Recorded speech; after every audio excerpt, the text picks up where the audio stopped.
O radar da seleção desse dia 8 de dezembro tem boas e más notícias. Vou falar sobre o Gerson, a lesão de um titular do Brasil, as boas atuações de laterais e pontas na Alemanha e na Inglaterra, o momento espetacular do Bruno Guimarães e muito mais.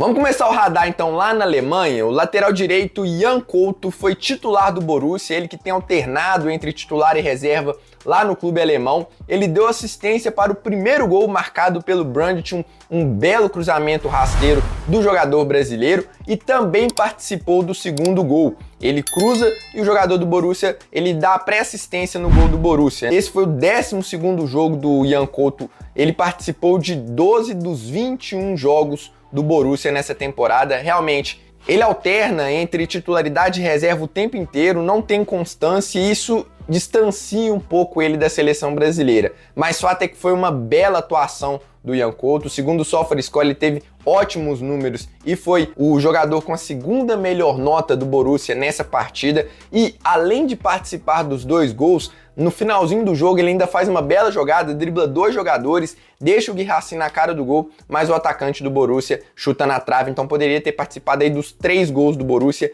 Quem sabe isso não dá um pouco de moral para ele. É um cara muito promissor, muito técnico, principalmente no setor ofensivo, ainda precisa aprimorar questões defensivas, mas é um jogador pra gente ficar de olho, principalmente para o próximo ciclo. Para esse eu acho que tá um pouco complicado pro Jan, principalmente com essa ida do Militão para a lateral direita. Além do jogador do Real Madrid, a gente ainda tem o Wesley, o Wanderson, o Paulo Henrique, o Dodô da Fiorentina, todos esses, na minha visão, um pouco acima do Jan Couto nesse momento, mas com certeza é um cara que ainda vai vestir a camisa da seleção brasileira, e eu acho que é questão de tempo para ele ganhar um pouco mais de confiança e sequência lá no Borussia Dortmund. Na Itália, a gente vai falar de 4 jogadores. Começando pela assistência do Luiz Henrique, ex-jogador do Botafogo, mas não é o Luiz Henrique que está no Zenit, é o Luiz Henrique da Inter de Milão. Ele foi titular pela ala direita e fez uma bela jogada. Ele arrancou, conduziu muito bem, parou,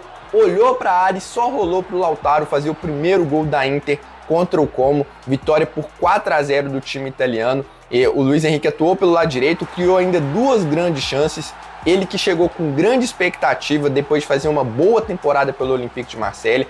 A Inter de Milão pagou 25 milhões de euros para ter o jogador brasileiro, mas foi apenas a primeira participação de gol do Luiz Henrique. Ele que participou dos 12 dos 20 jogos da Inter de Milão, sendo só 5 como titular. Eu achei que ele teria uma participação maior, mas também a Inter passa um momento de um pouco de instabilidade, apesar de estar lá em cima, mas é uma troca de técnico que ainda está conhecendo o elenco, então quem sabe o Luiz Henrique não volta a ganhar mais chances lá na Inter de Milão, mas de toda forma, assim como eu disse pro Jan Couto, é que o radar, eu vou trazer vários jogadores aqui, e nem todos vocês podem levar, eu não tô falando que esse precisa ser convocado, é mais pra gente entender o momento de cada jogador, até mesmo para o próximo ciclo. O Luiz, nesse caso, é muito difícil, quase impossível que ele seja convocado, porque tem muita gente na frente dele. Ainda na Inter de Milão, a gente teve o Carlos Augusto. Carlos Augusto, esse com bem mais chance de ir para a Copa do Mundo. Ele, que apesar de ser reserva, ele entra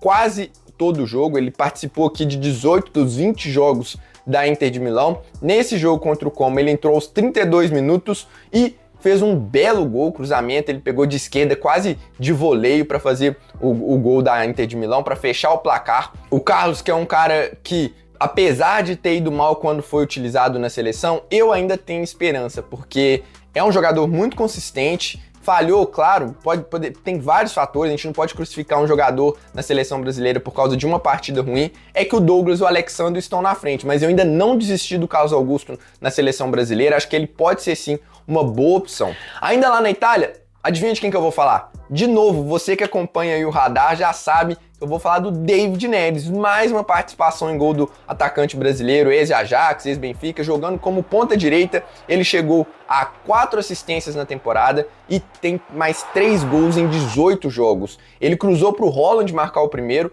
Antes, ele já tinha deixado, se não me engano, o McTominay em um belo cruzamento, e depois ele ainda, assim como o Ian Couto, ele dá a pré-assistência pro segundo gol do Napoli na vitória por 2-1 sobre a Juventus, o Napoli que lidera o campeonato italiano, e muito desse momento do Napoli se deve ao David Neres, que também vive uma excelente fase. Esse eu não descarto completamente na seleção, apesar de também ser muito difícil, mas cara, um jogador que toda semana a gente tá falando aqui é porque tá se destacando muito, né? E foi eleito o melhor do Napoli e tem feito excelentes partidas, lembrando muito aquele David Neres do Ajax. Se você pegar os melhores momentos, os lances que o David Neres se destaca, ele tá muito leve, tá muito bem no Napoli, pode atuar tanto pela esquerda quanto pela direita, e 7 participações em gols em 18 jogos, é uma baita temporada do David Neres. Ele já tinha ido bem no começo da última, caiu um pouco de nível e agora ele retoma o bom nível lá no Napoli.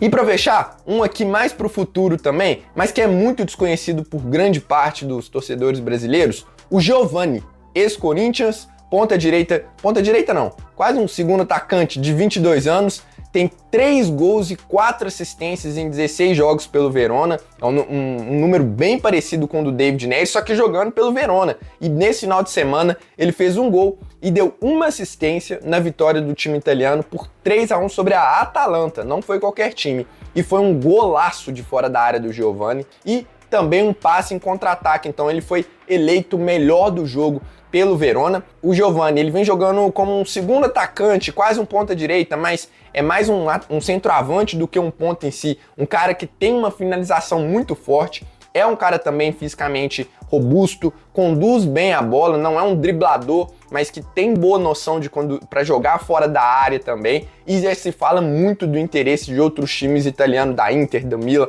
no jogador brasileiro. Então é mais uma opção que vai surgindo aí para o próximo ciclo da seleção brasileira. Antes de continuar aqui com o Radar, se você tá curtindo esse vídeo, se você gosta do Radar, deixa o like aí que ajuda muito esse conteúdo chegar para mais pessoas, é rapidinho e não custa nada. Te peço aí essa moral para você deixar o like, que ajuda muito no crescimento aqui do canal, beleza?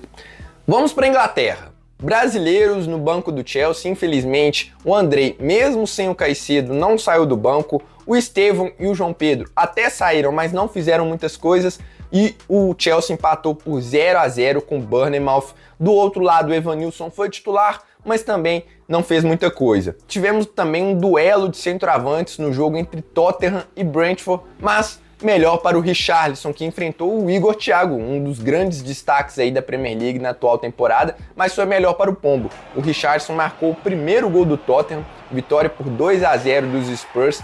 Ele recebeu do Xavi Simons e apenas completou, mostrando um posicionamento muito bom. Foi uma boa atuação do Richarlison, ele que tem 7 gols e 2 assistências em 23 jogos, ainda longe do que já vimos do Richarlison, mas para um cara que já conta com a confiança do Ancelotti, como torcedor da seleção, eu só posso torcer para ele melhorar, né? Ele que fez um golaço contra o Arsenal, fez outro gol contra o PSG, então, pelo menos gol ele tá fazendo.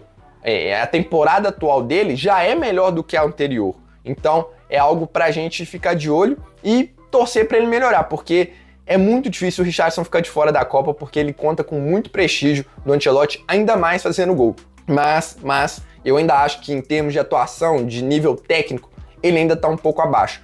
Já o Igor Thiago, esse que vem fazendo gol a rodo também, o vice-artilheiro da Premier League, ele ficou mais preso na zaga do Tottenham, que foi muito bem, até teve uma chance ou outra, mas parou no Romero e no Van de Ven. Não foi uma atuação brilhante do Igor Thiago.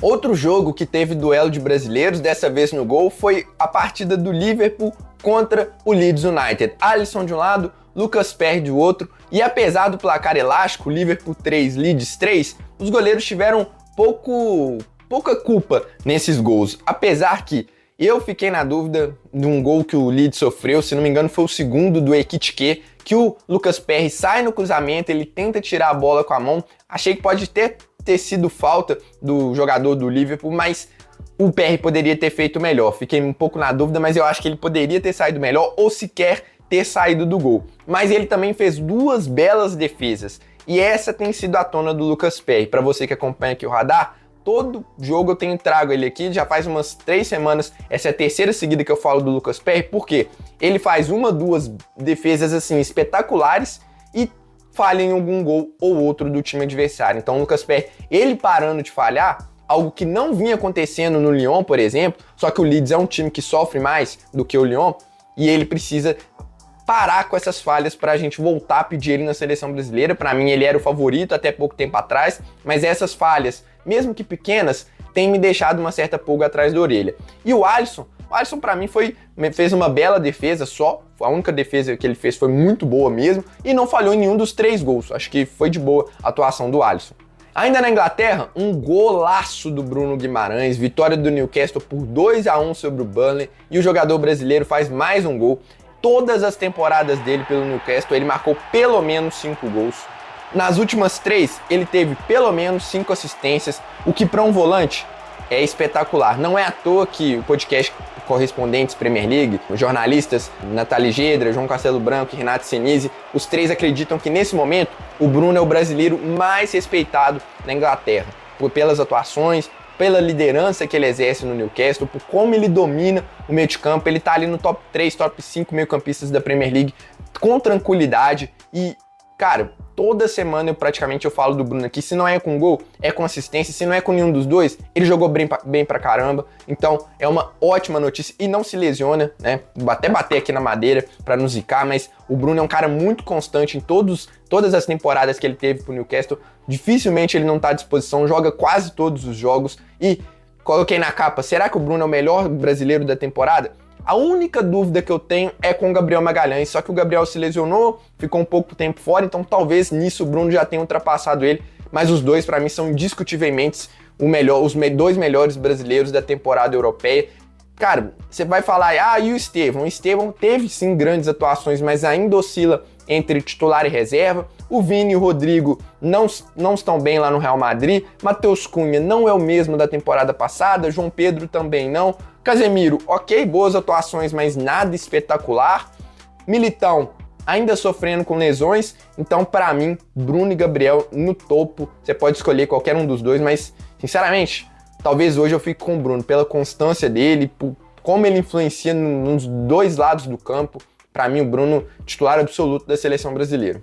Vamos para a Espanha, então? Jogo entre Real Betis e Barcelona. O Rafinha ficou de fora desse jogo porque ele foi poupado para a Champions League por causa de uma pequena distensão muscular, mas já treinou nesse domingo, tá tudo certo. E nessa partida, quem foi titular pelo lado do Real Betis foi o Antony, que marcou o primeiro gol da partida, um senso de posicionamento muito bom, mas não conseguiu evitar a derrota por 5-3 para o Barcelona. De toda forma, o Antony tem 7 gols e 4 assistências em 15 jogos, é um cara que participa muito de gol, tem quase 30 participações pelo Betis, somando a temporada passada, e nisso aí, talvez eu acho que a gente tinha que dar uma olhadinha para ele, até porque daqui a pouco eu vou falar do Luiz Henrique do Zenit, e vocês vão entender por que eu acho que o Antony seria o melhor cara para ser convocado em março, mas não só pela participação em gol, pela influência dele, pelos dribles, eu acho que é um jogador que te traz mais confiança de tentar um gol ou finalizar, ter uma finalização melhor, é um cara mais fazedor de gols do que outros pontas que a gente tem. E do lado do Real Madrid, situação terrível para o clube comandado pelo Xabi Alonso, derrota por 2-0 para o Celta, dentro de casa, teve jogador expulso, mas focando aqui nos brasileiros, o Endrick foi um dos expulsos, mas ele nem saiu do banco, ele foi expulso por reclamar no banco de reserva, mas a pior notícia para a seleção foi a lesão do Militão. O cara saiu ajudado, mancando de campo aos 20 minutos do primeiro tempo. Ele deu uma arrancada e sentiu a parte posterior da coxa e muito preocupante que o Militão não consegue ter uma sequência muito grande de jogos. Já é a segunda lesão dele nessa temporada. Ele que vem de 2 cirurgias, manteve o alto nível, é um cara fundamental para a seleção brasileira, ao meu ver, ainda mais jogando na lateral direita, mas também como zagueiro, eu acho ele muito acima do Marquinhos, e infelizmente mais uma lesão do Militão, ele deve ficar fora aí, não vou fazer aqui uma projeção de tempo porque eu não sou médico, mas deve ser mais do que a primeira lesão, que foi lá na data FIFA, ele ficou um pouco menos de tempo, perdeu só 2 jogos, nessa, pela forma que ele saiu, que ele foi substituído, eu imagino que ele vai ficar um tempo mais afastado aí. E é uma notícia péssima para a seleção, tomara, cara. Assim, é algo fundamental para a seleção ter o Militão e o Gabriel Magalhães saudáveis, e eles que sofrem muito com lesões, torcer muito para no final de temporada os caras conseguirem embalar aí. Falando dos outros brasileiros, o Vini foi titular e o Rodrigo saiu do banco, mas sem grande destaque para nenhum dos dois, até porque o momento do Real Madrid é muito ruim e logo num ano de Copa, né, cara? Eu não sou torcedor do Real Madrid lá na Espanha, mas eu torço pelos brasileiros, eu torço para que o Real Madrid pelo menos dê uma estabilizada, porque senão o Vini e o Rodrigo vão chegar muito em baixa lá na Copa do Mundo, né? Então, torcer aí pro Real Madrid pelo menos dar uma revigorada, ou o Vini começar a se destacar, o Rodrigo, quem sabe, mudar de time, porque o Endrick já tá indo embora. Enfim, momento muito ruim do Real Madrid. E pra gente fechar nosso radar, vamos lá pra Rússia. Gol do Luiz Henrique. Se eu falei do Antony, Luiz Henrique também marcou um golaço de letra. Vitória do Zenit por 2-0 sobre o Akron Togliatti, um time de meio de tabela lá do campeonato russo. O Luiz Henrique marcou um belo gol de letra após cobrança de falta. São 2 gols e 2 assistências em 16 jogos. Você vê como os números são menores? Não estou dizendo que o Antony é mais jogador do que o Luiz Henrique, mas eu acredito que o Antony também merece as oportunidades que o Luiz Henrique já teve. A gente viu pouquíssimo do Antony desde que ele voltou para o Real Betis. E em março, por que eu acho que o Antony pode ser convocado em março? Esse foi o último jogo do Zenit.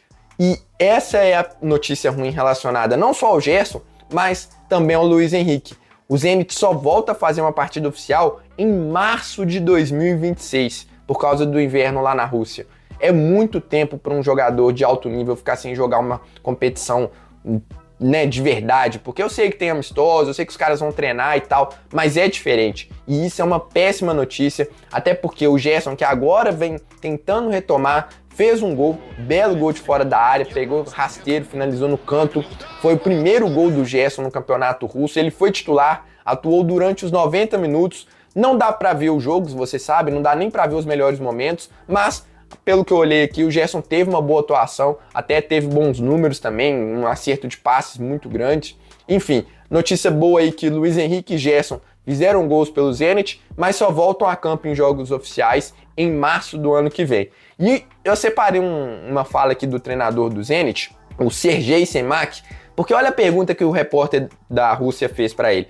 Parece que os brasileiros, embora sejam jogadores de altíssimo nível, não atuam em velocidades muito altas e preferem demonstrar sua técnica refinada jogando nesse ritmo. Isso está relacionado ao fato de que o adversário não exige um esforço máximo ou a outro motivo. E aí o técnico do Zenit respondeu: não, isso está relacionado ao fato de que o time adversário se defende muito recuado desde o início. Não há espaço para correr. Quando, no segundo tempo, surgiram momentos em que o jogo se abriu, vocês viram, o Wendel com a bola, deu um bom passe, e no lance da expulsão o Luiz Henrique roubou a bola, avançou e passou para o Pedro. Quando há o espaço e o jogo está aberto, naturalmente há onde correr. Naturalmente essas velocidades aparecem. Quando o jogo é fechado, simplesmente não há para onde correr. É preciso controlar a bola e esperar justamente o momento que permita romper a defesa compacta do adversário.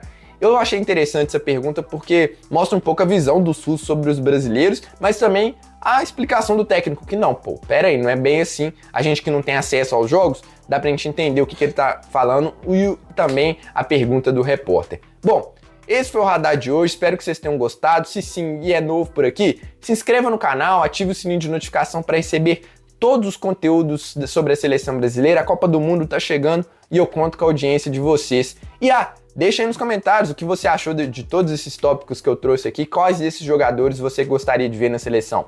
Eu vou nessa, um abraço e até a próxima.